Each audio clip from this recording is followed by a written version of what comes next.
Notre prochain invité, on va le garder jusqu'à la fin de l'émission parce que c'est notre député et on fait la même chose avec notre député fédéral. C'est toujours un plaisir d'ailleurs de les recevoir puis de faire le tour de la question. Et là, comme vous êtes en vacances... En vacances de Québec. Je sais qu'ils n'aimeront pas ça que j'ai dit ça. Parce qu'on a terminé effectivement vendredi dernier de siéger à l'Assemblée nationale.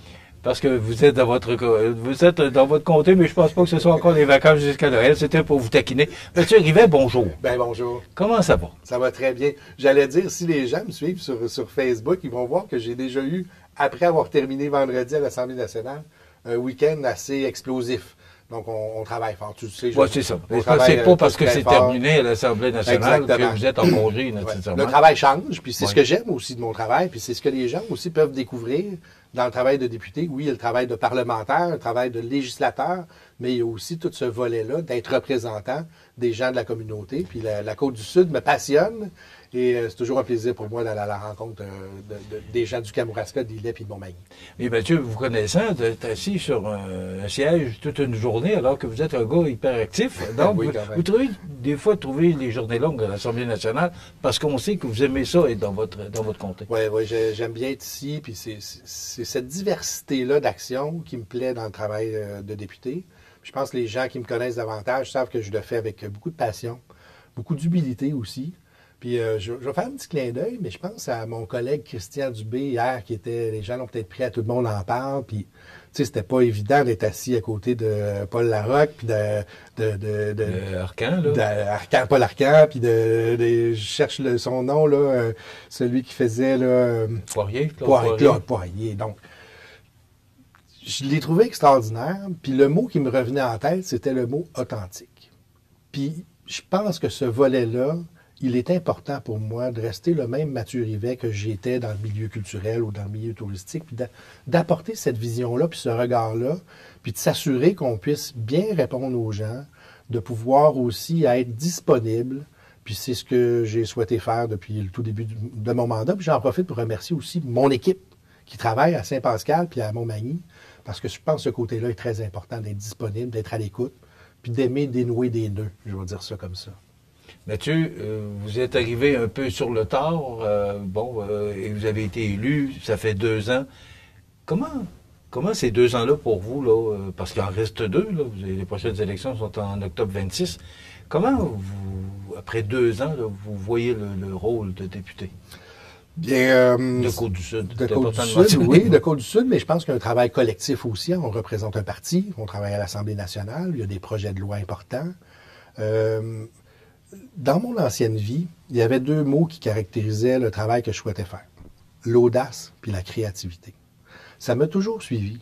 Puis je vais dire, ce volet-là me permet à l'Assemblée nationale d'avoir cette audace-là, appelons ça comme ça, et cette proximité-là avec mes collègues ministres qui sont venus ici, là, puis tu me demandes comment je vois mon rôle. Bien, mon rôle, c'est de répondre aux questions, c'est de faire en sorte que les enjeux importants qui nous touchent, en santé, en éducation, mais aussi dans notre quotidien, comment faire en sorte de bien répondre aux questions. Puis je pense que beaucoup de mes collègues ministres qui sont venus nous visiter, soit pour des annonces, mais des fois aussi juste pour être témoins de ce qui se passe en Côte-du-Sud.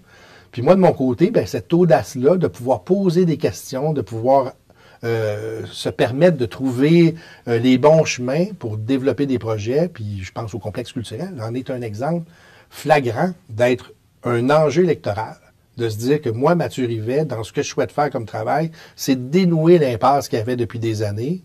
Bien, ça s'est fait. Puis dans les derniers mois, on a annoncé un projet majeur, si ce n'est le plus grand projet de la Côte-du-Sud depuis des décennies.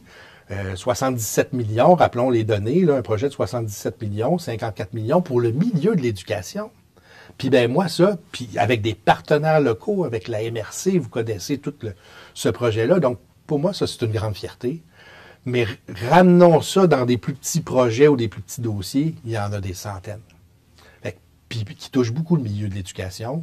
Puis étant moi-même une personne qui a travaillé beaucoup dans le milieu de l'éducation, c'est quelque chose qui me touche beaucoup de voir qu'en Côte-du-Sud, on est très présent, on accompagne les centres de services scolaires, puis on répond présent pour les infrastructures, comme pour aussi la transformation du milieu de l'éducation.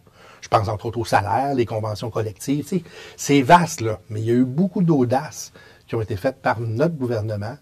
Puis je pense que les 2 prochaines années, là, les 2 premières années nous ont montré au national que, oh mon Dieu, c'était difficile, ça prenait de l'audace, ça prenait un sac de courage, mais on a changé quand même beaucoup de choses. Puis je pense que les 2 prochaines années vont pouvoir démontrer à l'ensemble de la population combien ces politiques-là, ces projets de loi-là ont été importants pour le Québec. Puis moi, je suis prêt à les défendre puis à démontrer comment notre travail a été efficace. Puis là, les 2 prochaines années vont nous permettre de remonter la pente. Vous m'avez ouvert une porte, mais j'avais quand même l'intention d'entrer.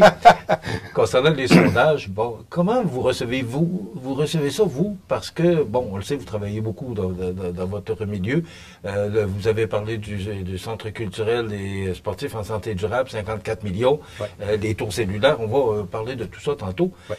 Mais comment vous recevez des sondages lorsque vous mettez autant d'ardeur de voir que en haut, ça répond pas nécessairement, là, les sondages sont peut-être pas ce que vous désiriez. Peut-être que dans votre comté, c'est différent, mais à l'échelle nationale, les sondages parlent d'eux-mêmes. Comment vous recevez ça?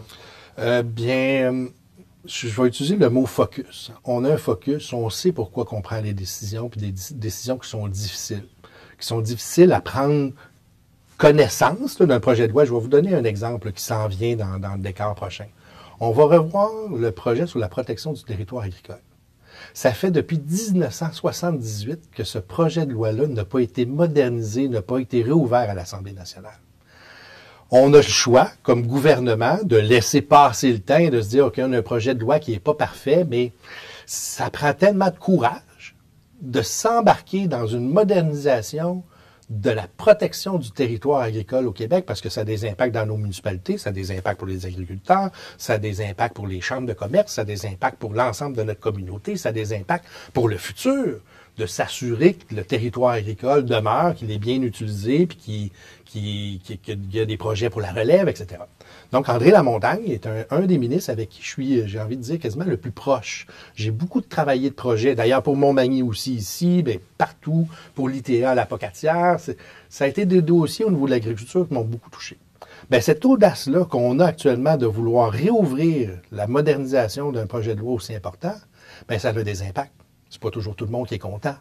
Mais une fois que c'est fait, les gens comprennent. Puis même l'UPA actuellement est favorable au projet de loi puis à la direction qu'on est en train de prendre sur ce projet de loi-là important, sur lequel je vais siéger aussi. On appelle ça la CAPERN. C'est la commission parlementaire qui traite des projets en agriculture, mais le dossier sur les mines aussi. On vient d'adopter un projet de loi avec Maïté Blanchette-Vézina sur les mines, qui va avoir des impacts importants sur les carburants, positifs pour la protection, entre autres, d'éléments de la signature distinctive du Kamouraska. Mais tout ça pour dire que ça prend du courage faire ces changements-là. On le voit, M. Legault, au niveau de l'énergie aussi, ma collègue Christine Fréchette.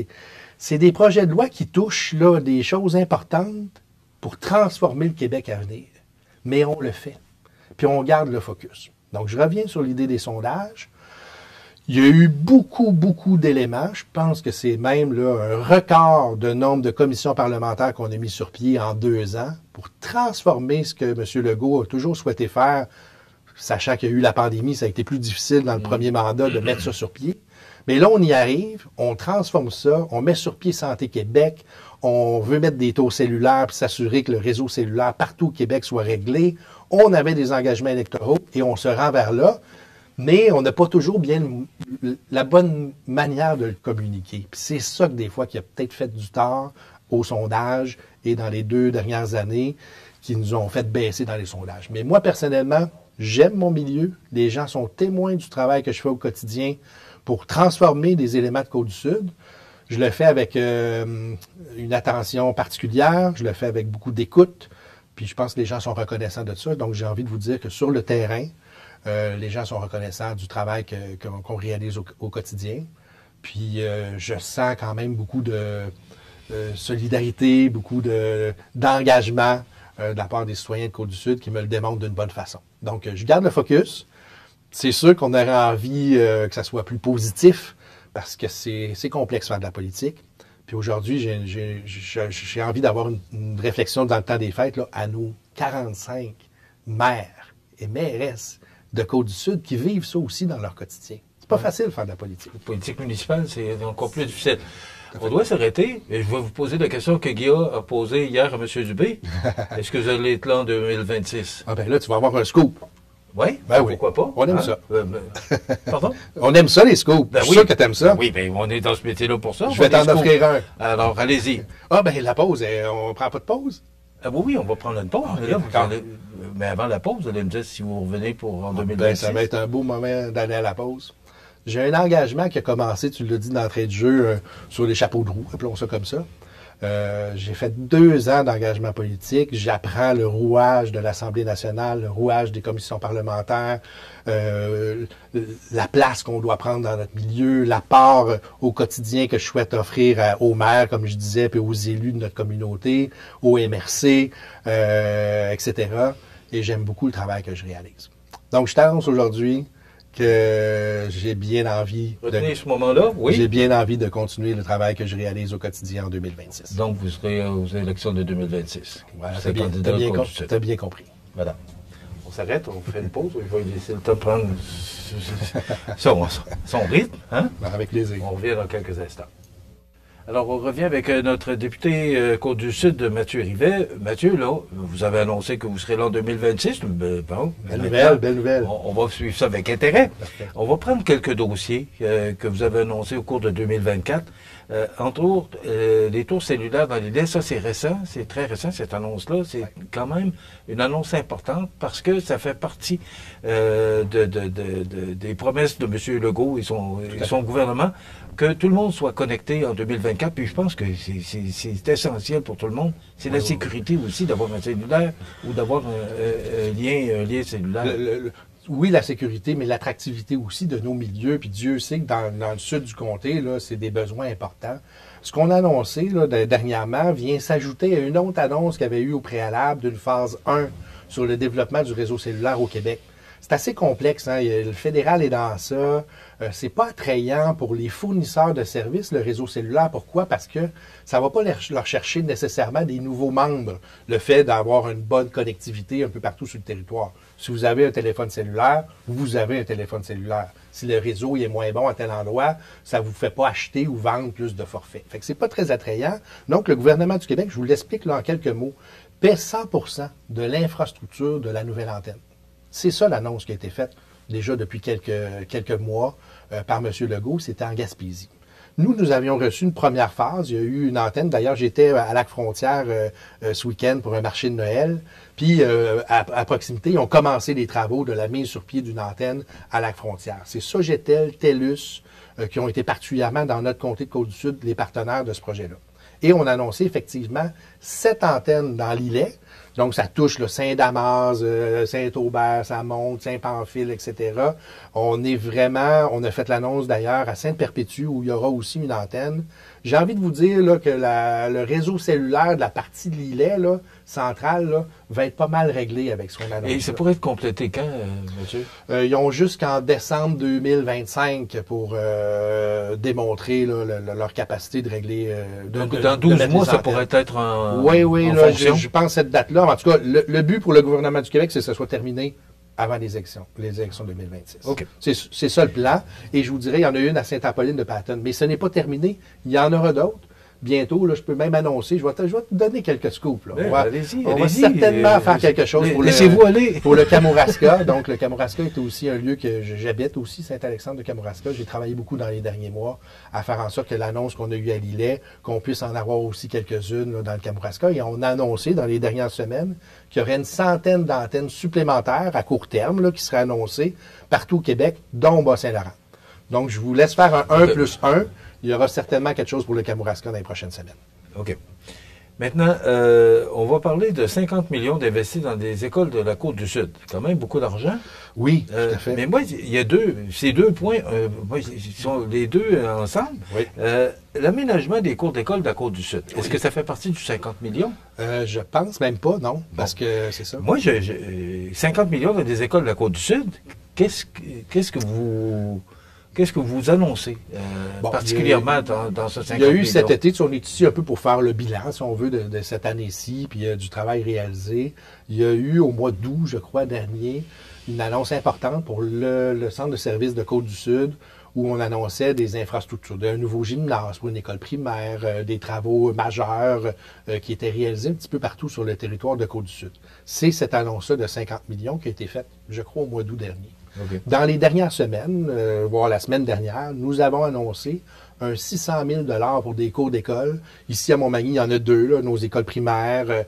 Il y en a là, quelques-unes, une à Saint-Alexandre de Kamouraska également, qui vont recevoir un appui financier pour renouveler leur cours d'école. Ça a d'abord pris un engagement du centre de service scolaire à déposer un projet, à faire une demande pour renouveler leur cours d'école. Et moi, je suis très fier, puis je vais partager aussi un calcul savant qu'on a fait dans les dernières semaines.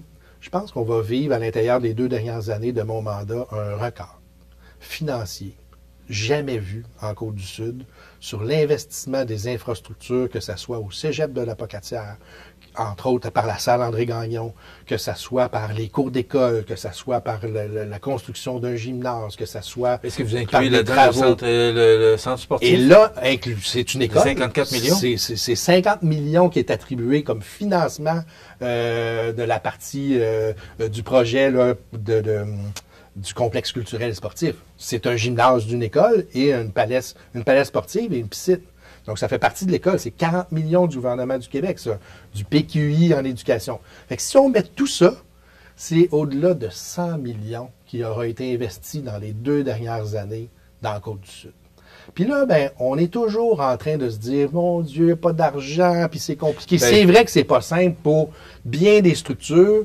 Et arrêtons-nous un moment, là, puis regardons le retard qui a été pris dans les 15-20 dernières années dans les rénovations de nos infrastructures au Québec. C'est affreux. Que ce soit les routes, que ce soit les écoles, que ce soit le cégep, que ce soit... Peu importe. La Coalition Avenir Québec, quand on est arrivé au pouvoir, on a doublé le PQI. Ça, c'est le Programme québécois des infrastructures. Donc, il faut arrêter de parler, de dire, mon Dieu, c'est complexe dans les infrastructures, on n'a pas d'argent. On aura été le gouvernement et j'aurais été le député le plus fier de dire que c'est 100 millions qui a tombé dans le Côte-du-Sud pour la rénovation. Depuis les 2 dernières années? Depuis les 2 dernières années. Est-ce que les 2 prochaines vont être aussi profitables? Bien, c'est sûr qu'on travaille pour ça. Moi, au quotidien, je me lève, là, puis je vois les problématiques, je vois le travail qui est à faire, je vois les besoins qu'on a. J'ai d'ailleurs un des points qu'on voulait discuter aussi, aller visiter directement les centres de services du ministère des Transports. Ça aussi, c'est des éléments, on les voit dans notre paysage au quotidien. Il y en a un à Saint-Pascal, il y en a un ici à Montmagny. C'est des centres de service des gens, là, on le voit souvent avec les grands dômes comme ça, où est-ce qu'il y a du sel à l'intérieur pour venir prendre soin de nos routes l'hiver, etc., d'entretenir ça. Je suis allé à la rencontre de chacun de ces 3 centres de service-là. Ça a été merveilleux pour moi, puis je les salue d'ailleurs, du travail qui a été effectué pour rénover, améliorer nos routes dans le Côte-du-Sud, pour des projets plus de rénovation qui se font à l'interne. Mais après ça, puis dans les prochaines semaines, vous le verrez aussi, on va annoncer pour la Côte-du-Sud des investissements majeurs pour différentes municipalités dans des travaux routiers. Donc pour moi, là, je me lève là, à chaque matin pour dire comment je peux faire pour améliorer notre décor dans la Côte-du-Sud. Puis je suis très fier de démontrer combien ces investissements-là sont importants pour notre comté. Écoutez, j'en aurais pour au moins jusqu'à midi. On pourrait passer. Parce qu'il y aurait tellement de choses qu'on pourrait discuter, mais il nous reste à peu près 5 minutes. Ah, ça va trop vite. Et comme vous avez, et sans vous faire de reproches, vous avez de longues réponses, je ne peux pas passer à côté du fait que la prochaine année, on est à quelques jours de 2025. Oui. Vous voyez, vous n'avez pas de boule de cristal, mais comment vous voyez la prochaine année? Tant au niveau du Québec, mais particulièrement pour votre comté. Comment vous voyez 2025?